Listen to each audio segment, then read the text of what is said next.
back, everybody, to another episode of V-Time, episode 58. We're trucking on, we got more leaks to cover, and we got a big special kind of news, kind of stuff. We're just basically piggybacking off other people that's going to come towards the end. Yeah. But as always, we got to start off V-Time with leaks. But before that, if you're interested in picking up any cars from TCG Player and want to support us, please use the affiliate link down below. Purchases through this link help support the channel so we can bring more great content straight to you. And with that scripted part of the way, let's go straight to the leaks, starting us off with Sunday and more OTT. I'm going to let you cover this. Yeah, so we finally got some support for Susanoo. In a weird way, it's a common, right? No, it's actually a rare grade 2. Rare grade 2. Diviner Yachi Manakino? I don't know. It's a Diviner grade 2.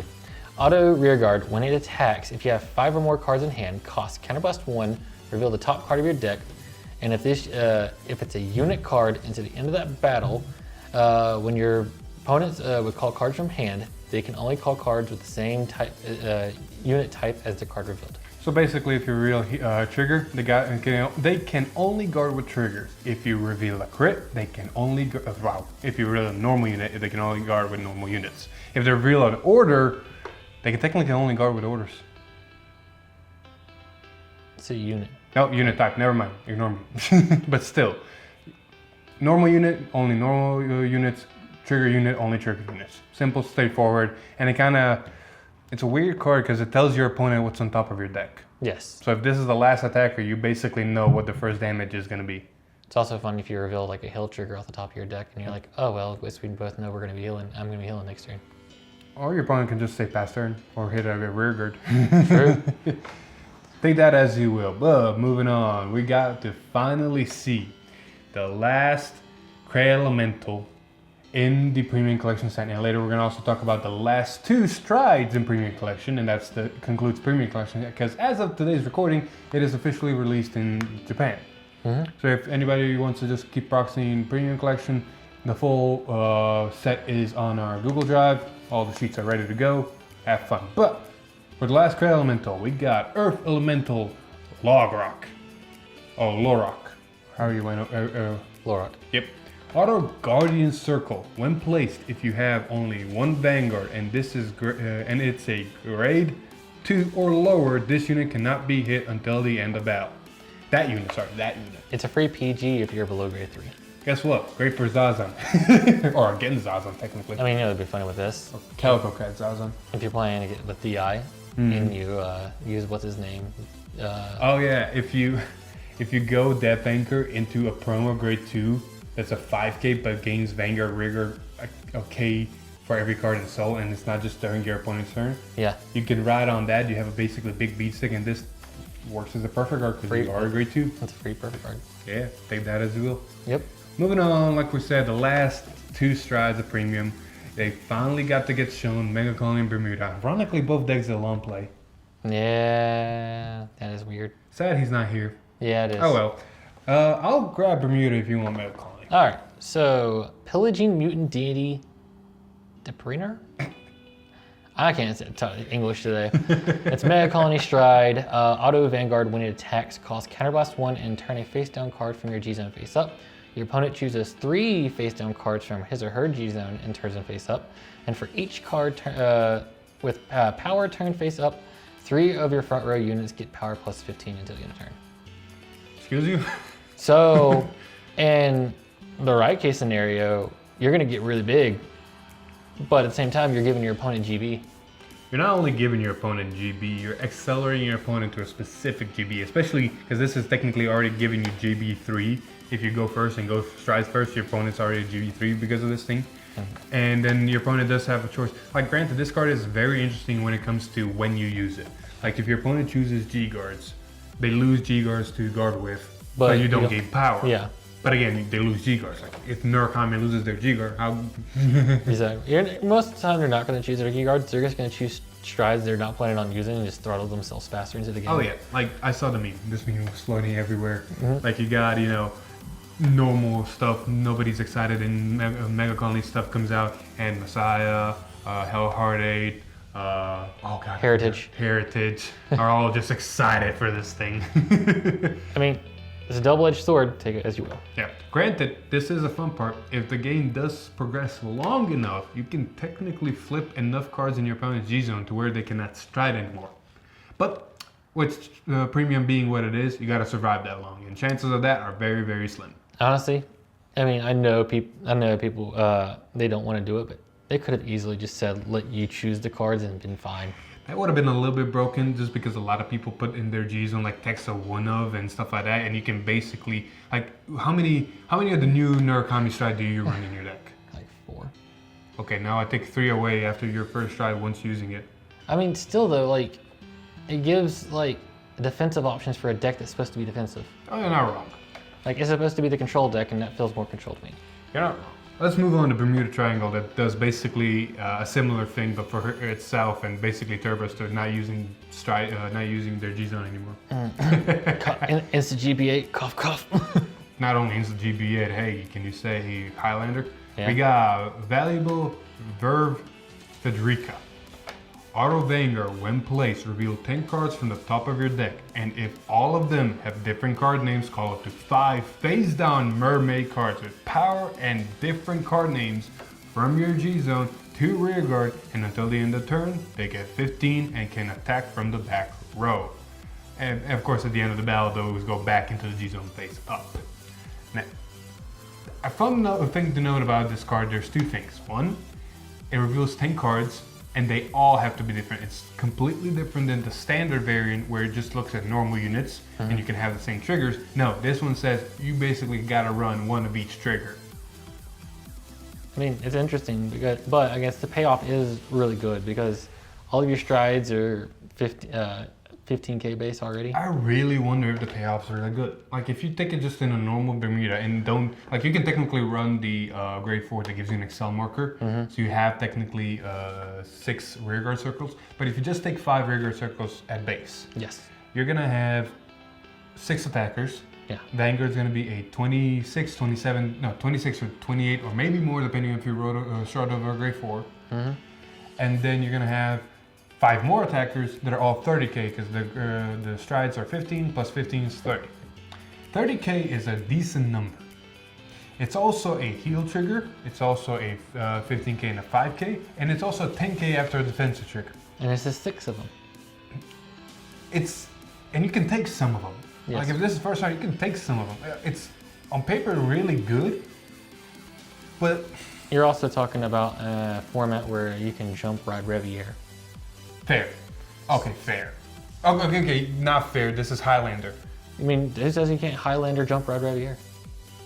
If you got that, oh yeah, if you're playing the deck with your stupid look, I can see it. Anywho, we're gonna move on from that. We got more Dimensional Robo. They finally started to show up again, and who's better than Super Dimensional Robo Dire Roller?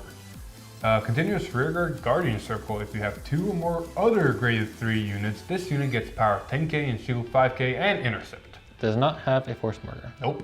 It's a tech card, it's a beat stick, it's a 5k shield. Yeah, it will probably never be ran. Hey, maybe someone finds a use for it. A lot of apparently Dimensional Robo wants to just use their grade 3s as guards, apparently. Moving on, more Link Joker. I want to be more excited for these 2, but not really. they're interesting, but nothing special. The deleter one's pretty fun. I mean, the grade 2 for Link Joker is unique, and I think it's the first card of its kind, but still, it's on paper, it's nothing special. I mean, I'm gonna have the same mindset with the deleter one as I do with the Mega Colony Stride.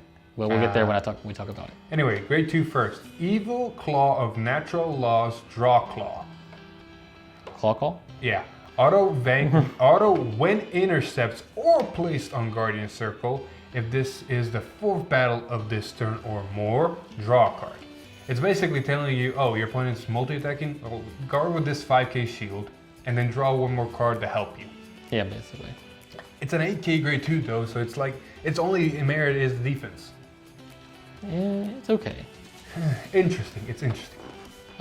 Next one is Stringent Deleter. Agrima. I love how you're getting all the hard names. I know. Auto rearguard, when any fighter searches a deck for other, I love how this includes yourself. Searches a deck for cards by his or her card effect. That fighter Soul Blast 1. Interesting though, if he or she searches and does not have the soul for the cost, can even search even if they don't have cards in their soul for the cost. Correct. They don't have to Soul Blast to search. They just gotta Soul Blast if they do search. So it basically means you can have no soul and this card does nothing. See, this is why I think that card would have been good if that last little clause wasn't there. Like, it would have been cool, it would be say, hey, well, guess what? Now you have to manage your resources in order to be good at the game to search. Yeah, but at that point, for certain matchups, it'd be very broken. Like, Dark Irregular would say, all right, I don't care. I don't search that much. Plus, I got Abundance of Soul that I don't care about. Yeah. Genesis would be here and there. Some decks would struggle because Soul is an important resource and they already have trouble managing it. Messiah. Yeah, Messiah would be hilarious with this. This is actually pretty hilarious against the Messiah matchup. I know, right? Soul. Ugh. But granted, if I see this thing, you better bet I'm putting the Bell Monk down, binding your grade 2s and Soul Charging. Yeah. Anywho, interesting cards. Even more interesting coming up. We got 2 Kagura cards and the theories and speculations are finally coming to fruition. But first we're gonna cover a grade 3. Ardor Dragon. Oddness, Ardor, Dragon. Ardor. Auto Vanguard Rearguard. When it attacks, if your opponent has no rearguards until the end of that battle, this unit gets 5k. And when your opponent will call cards from hand to Guardian Circle, he or she must call 2 or more at the same time. I mean, I still have the same opinion about this grade 3 as the other grade 3 that we saw that was a support. I'd rather have Doha in the front row. I mean, it's fighting for space. Overlord, you want nothing but Overlords. In Cohen, in Blade Master, you want nothing but Blade Master, so... I'm starting to see all these support grade 3s and support grade 2s that gain power and want to be in the front row when your opponent has no field. But currently in Blade Master, the only way to get your opponent to not have a field is either use a lot of resources and rearguard effects or use Blade Master. But to use Blade Master, either or Blade Master, you gotta have Doha and Garen. Well, Doha's a grade 2. So either you're calling a grade 2 that's not doing anything and then you're minusing because you're probably calling over it to, you know, either attack or boost or whatever. Or there's an upcoming card that's gonna say, hey, your Doha can boost. Because otherwise, I don't see the point of these grade 3 support cards. Unless in some magical way they make Force Excel version of... I don't know. I don't know. Like, these cards are great on paper, but in practice, I still rather have the Doha in front row. I'm not wasting resources. It has a form of guard restrict that actually is detrimental sometimes. And if it hits while boosted by Garen, I get to draw cards. And then, interesting enough, we got the Sentinel crit. Sentinel crit. Oh my god, the art's amazing. Yeah. Dragon Knight Janet. That looks nice. It's just the Sentinel crit, but this confirms that we are getting Sentinel crits. Notably though, we're getting a Sentinel crit in the Force Clan. So there still might be some room to hypothesize that the Protect and Excel we're going to get different Sentinel somethings, but more than likely it's going to be a Sentinel crit, and this is the first one, so take that as you will. But sure, just to throw trends, and usually this is going to be the trend. Oh yeah, and we're already here at Friday. It was actually a pretty compact week compared to other weeks when we had like Friday, Saturday, Monday, Tuesday, Wednesday, Thursday, Friday leaks. Yeah. Like crazy. But I'll let you have the grade 1 and I'll cover the grade 2. So, got some more OTT leaks. This one's a common. What? This one. Yes, I know. Diviner Mutu? Mutu. Not Mewtwo, Mutu. Auto rearguard. When placed, cost counterblast 1, put a normal unit from your drop zone on top of your deck, and this unit gets power plus 15 to the end of turn. If you put a card. Yes. Amaterasu. Simply put Amaterasu. 23k attacker or booster, and you put Amaterasu on top of your deck. And then you use any other skill that reveals her from the top of the deck and you just go stupid. Notable thing about this card? CB? Yeah, CB. CB. The only thing I can say is this card is good, but unless we see more effects like Amaterasu, I don't know where this is going. I mean, technically, if you can also think of it this way, because Gemini is probably going to be a staple now, because the amount of CB and Soul Blast, by that card takes care of 2 things at once. Yeah. But Gemini and Soul counter charge and it goes to Soul, then use some sort of skill Soul Blast Gemini, then use this thing Counter Blast and put Gemini on top of deck, and then use the skill to go back. It's getting real convoluted. We really need to see the higher rarities. Oh yeah, no, you're not wrong. The other card on the stream got revealed was a Link Joker, not an OTT. That's interesting. And it was a double rare, grade 2. Surprisingly, Fierce Striker of Mortal Opposition, Gustra. Auto Vanguard Rearguard. At the end of the battle that it attacked a Vanguard, cost +1, put a card from your hand on Rearguard as locked card, and draw a card. It's basically a different form of Ghastly Nail, but better because it ends the battle and technically can lock over itself. Yep. The only problem I got, CB. Granted, if it didn't do CB, it'd be broken. I mean, I think it's funny because originally you're like, Soul Blast is a problem. Now CB is a problem. Okay, so Soul Blast was always a problem because if you didn't manage your resources that much, you would have lost. But you had a counter charger that cost Soul Blast, see, that's where the problem came about. And in the previous Messiah, you had a lot of CBs. You had the Messiah CB, you had the Monk CB that restood Messiah, you had more CB if you wanted to retire stuff and Soul Charge. There was CB all around. In this current build of Alter Ego, I'm going on a rant here. In this current build of Alter Ego, Soul is more of a management because Alter Ego Soul Blasts. But there's not more Counter Blasts anywhere because the only Counter Blast you really want to use is Monk, because you're probably going to call the grade 4. You're gonna have Alter Ego, and you have any other cards that just support that, archetype. And the Monk is gonna counterblast one, and hopefully restand the Vanguard if there's a grade 3 on top. And that's your only counterblast so far by the last soul. Now this thing comes in the mix, introduces multi-attack, but introduces again CB. You should breathe. I get excited about Messiah, especially. I'm sorry, you gotta think, I've thought about this effect and how to combo it already in the deck. The only reason tomorrow's video is not going to be Messiah is because we already did Messiah this week. And the OTT leaks technically are equal to Link Joker leaks, but they're more interesting and better to showcase and more Susan. So look out for tomorrow's video. I think that's it. Yep, that's it for leaks. That's it for leaks. Let's go to some interesting news that probably the title of the video is going to mention. And if anybody stuck around till here, great. Most of you have probably seen, or if you haven't, there's going to be a link in the description to his video. Solemn made a video regarding Zazan. In his video, he talks about Zazan and why he should be honestly banned and reasons, concerns for the game honestly, and what Zazan honestly brings to the table. He even introduced a new hashtag called bans Zazan to 0. Zazan to 0, thank you. Zazan to 0. Please use that hashtag if you have a Twitter, bro. And what we want to talk about right now is that both of us watched that video, and honestly both of us have the similar and same mindset as he does. Yeah. Zazan was a bad idea. I mean, if you guys are wondering why we haven't put up a premium gameplay recently, is because last week we tried to do premium. Oh yeah. And it's literally like, you either play Zazan or you don't play. Yeah, the backstory of that is we decided to do Aqua Force versus Spike Brothers. Aqua Force because it had the interesting stride. Spike Brothers because I thought I could make a good Spike Brother deck around the new Premium Collection stride. Spoilers, it's really hard.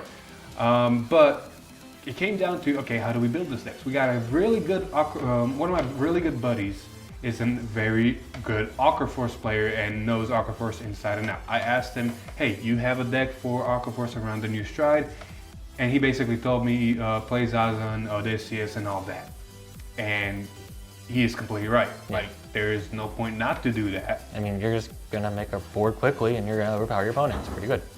So yeah, there's no reason not to make the build because it's just good. Yeah, and if we have a little bit of a fear that if we don't put Zazan in that deck, it's gonna be, why didn't you play this? It's an amazing combo. It's stupid oppressive. Problem is, well, it's way stronger than Spike Brothers without Zazan. Not even that. Like, I tried to build a Spike Brother without Zazan. Granted, you can't build a Spike Brother Hellheart 8 with Zazan. It's probably really amazing, but I was trying to go around the stride that we got shown in Premium Collection. I tried charging, because you can do multi-attack, and then if they decide to guard an attack, you can technically use the stride effect to, instead of use charging and keep going and keep snowballing and use Force 1 and, do that, or go straight into just a standard version, because you got a lot of cards that say, hey, call from hand, counterblast 1, put a hand, call basically a full board, keep going.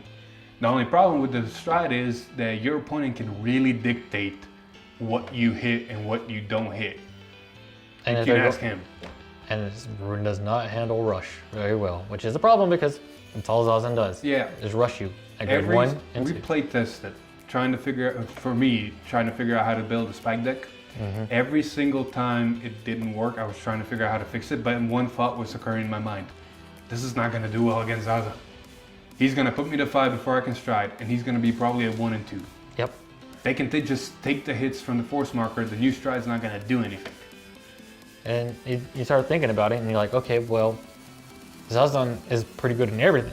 Yeah, you can build a Hull Horror, you can build an Aqua Force, you can build, you see how the Murakami one, it was more of a Cray Elemental, but you can just swap out the grade 2 and grade 3 Crays and just play most of the Murakami stuff. And then you start thinking, well, what's going to combat this? And you think, like, really nothing can combat this. And as other than Solomon, itself. Yeah, Solomon mentioned it beautifully today, Zazan vs. Zazan. And who was it? Kai from... World Class Card Fighter. Yeah, same thing. He said it beautifully. Did I open with Zazan? No. All right, GG. Did I open with Zazan? All right, I win. Yeah. Go watch Solom's video. He makes some excellent points. And if anybody's salty about it, I mean... Let's put it this way. We were actually enjoying playing Premium again for the first time until this happened. If Bushiro doesn't do anything about this card. Now, granted, I love what you said to me a little while ago. Like, banning Zazan, okay, that's one option. Yeah. Errataing Zazan, that's also another option. That would make Zazan still be playable, so don't ban a card that hasn't even been released yet. Technically, it has been released already today, yesterday, but you know what I mean. Yeah. And then... We're at the Japanese format right now. Yeah, and then, you know, it's errata, you can still use it, but it's not as stupid. Because, yeah, all the reasons are in someone's video, links in the description. Zazan 2... 0, thank you. But, yeah, it's just... It needs, more than likely, knowing how Bushy handles things, it's going to get hit. Yep. It just accept it, that's going to get banned. And we're going to have a normal, fun premium format again. Otherwise, until we see something happen, sadly, we're not going to do any premium gameplay because it's pointless. Yep, that's honestly how we view it, and that's honestly our opinion. People can agree with it, people can disagree with it. Yep. It is what it is, we're moving on. Exactly. Anywho, last but not least, last kind of big, a little bit of info. They finally, you know, with everything happening outside and slowly getting back to normal, we're starting to see release dates finally from Bushiroad. We know the release date for Premium Collection here in English. We know the release date of Festival Collection. We know the release date of Next Stage, the trial decks and all that. And we now know the release date of Silver Petal. Checking. Yeah, Silver Petal something. It's September 4th. So September 4th is when English is going to get that. I'm going to play Messiahs all the way into September. Oh, I can't wait that long. Thank that guy that made bat soup. Huh? I thank a person making bat soup. All right, we're not going to go into the bat soup. Has nothing to do with Corona. Please do not bring that.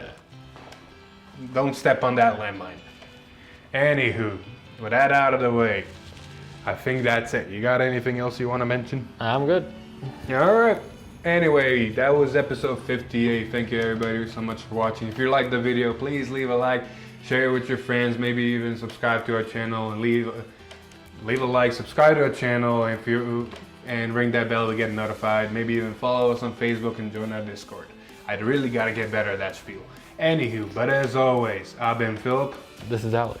And we'll see you in the next one where we won't see Zazan hopefully. Bye.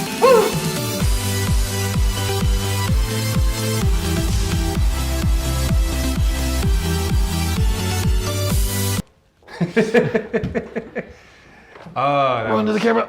Run to the camera. Why? Hashtag Zazan to 0.